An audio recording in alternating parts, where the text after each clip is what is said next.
Keterampilan membuka pelajaran.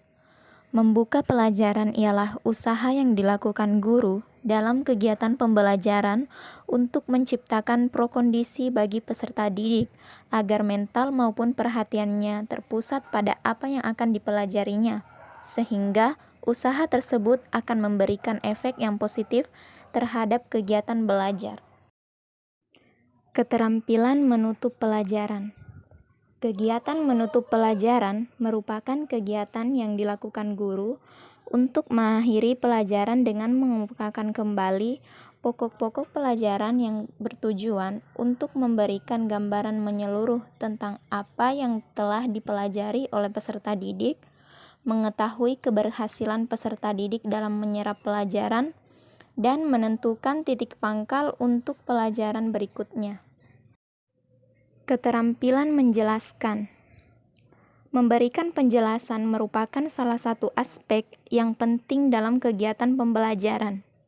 Menjelaskan pada dasarnya adalah menuturkan secara lisan mengenai suatu bahan pelajaran yang disampaikan secara sistematis dan terencana, sehingga memudahkan peserta didik untuk memahami bahan pelajaran.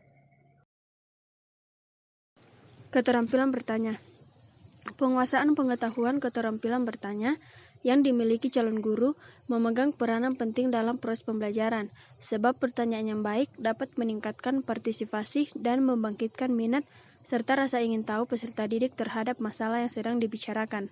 Hampir seluruh proses evaluasi, pengukuran, penilaian, dan pengujian dilakukan melalui pertanyaan. Keterampilan bertanya merupakan keterampilan yang digunakan untuk mendapatkan jawaban, komentar, dan pemahaman dari peserta didik. Kualitas pertanyaan guru akan menentukan kualitas jawaban peserta didik. Calon guru memahami bahwa pertanyaan pelacak diberikan apabila jawaban peserta didik masih kurang tepat. Pertanyaan pelacak dapat diberikan dengan mengajukan pertanyaan atas jawaban peserta didik kepada peserta didik yang lainnya untuk memperoleh kesepakatan bersama tentang jawaban yang telah diajukan. Misalnya, bagaimana pendapat kalian mengenai jawaban Budi? Jika ada peserta didik yang menyatakan tidak setuju, guru dapat meminta alasan mengapa peserta didik tersebut tidak setuju dengan jawaban Budi.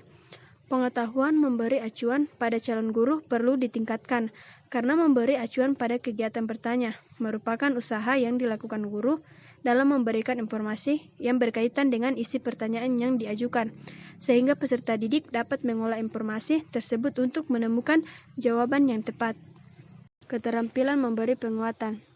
Penguasaan pengetahuan keterampilan memberikan penguatan pada calon guru memegang peranan penting dalam proses pembelajaran, sebab respon positif yang diberikan guru akan memotivasi peserta didik untuk mempertahankan bahkan meningkatkan prestasi yang dimilikinya. Penguatan merupakan respon positif yang dilakukan guru terhadap suatu perilaku peserta didik yang dapat meningkatkan kemungkinan terulangnya kembali perilaku tersebut. Penguatan nonverbal dalam melakukan kegiatan yang menyenangkan, misalnya dengan memberi senyuman, sentuhan, dan memberi penghargaan berupa simbol atau benda. Penguatan nonverbal yang diberikan harus disesuaikan dengan usia perkembangan anak.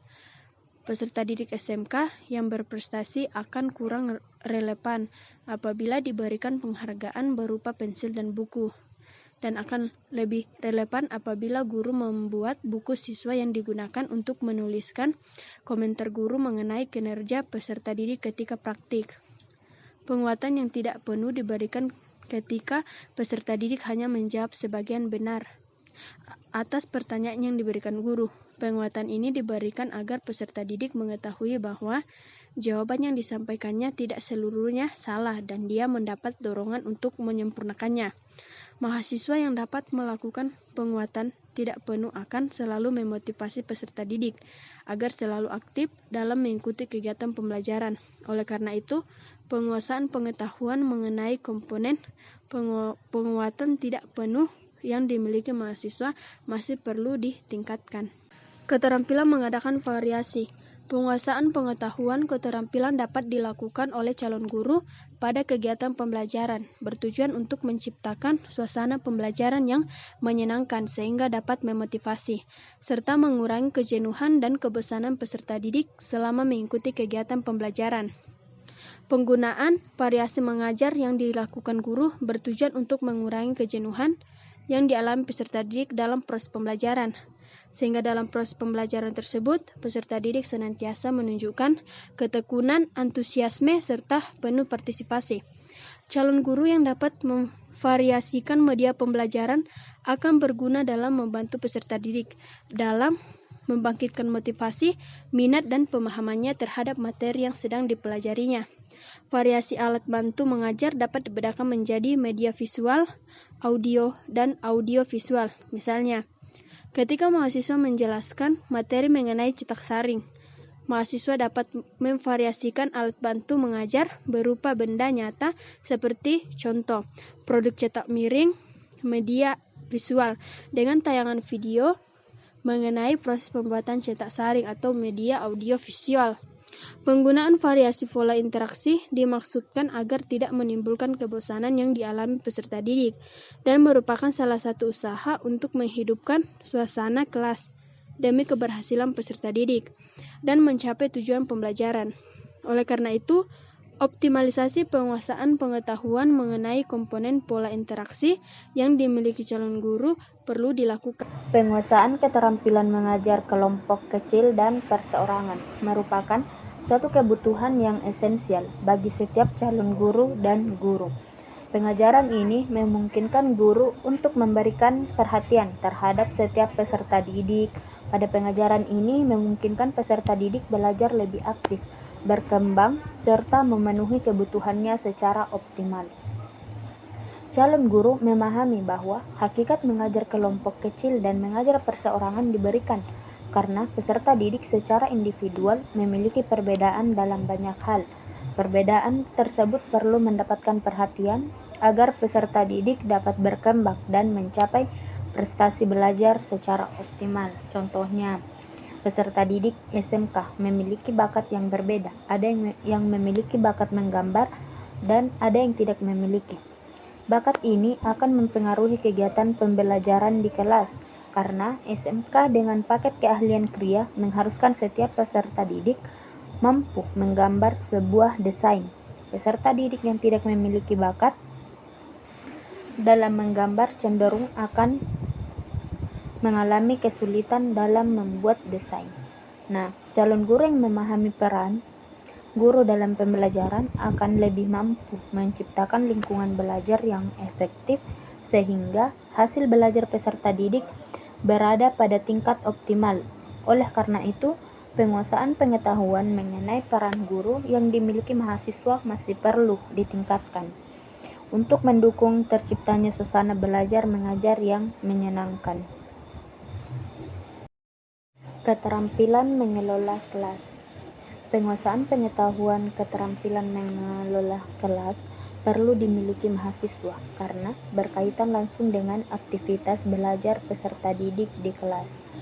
Jadi, keberhasilan guru dalam pembelajaran di samping ditentukan oleh pengetahuan guru mengenai bahan ajar dan metode mengajar, juga ditentukan oleh pengelolaan kelas sejalan dengan yang dikemukakan Alma. Suatu kondisi belajar yang baik akan tercapai jika guru mampu mengatur siswa dan sarana pengajaran serta mengendalikannya dalam suasana yang menyenangkan untuk mencapai tujuan pengajaran. Pengelolaan kondisi fisik kelas berhubungan dengan penataan sarana dan prasarana kelas yang dapat memenuhi dan mendukung terjadinya kelancaran dalam proses pembelajaran. Misalnya, penataan tempat duduk yang tidak terlalu rapat dan tidak terlalu renggang, lingkungan kelas yang selalu rapi dan bersih, adanya pemisahan ruang teori dan ruang praktik, serta penyediaan tempat untuk alat-alat praktik yang tidak dapat dibawa pulang. Mahasiswa yang dapat mengelola kondisi fisik kelas akan meningkatkan efektivitas belajar peserta didik, sehingga peserta didik merasa senang, nyaman, aman, dan belajar dengan baik. Adapun prinsip-prinsip pengelolaan kelas merupakan pegangan atau acuan yang pengetahuan mengenai prinsip pengelolaan kelas perlu dimiliki dan dikuasai mahasiswa. Salah satunya yaitu prinsip penekanan pada nilai-nilai yang positif. Pada dasarnya, dalam mengajar dan mendidik, guru harus menekankan pada hal-hal yang positif dan menghindari pemusatan perhatian anak didik pada hal-hal yang negatif. Prinsip ini digunakan dalam rangka memperkecil masalah, gangguan dalam kegiatan pembelajaran.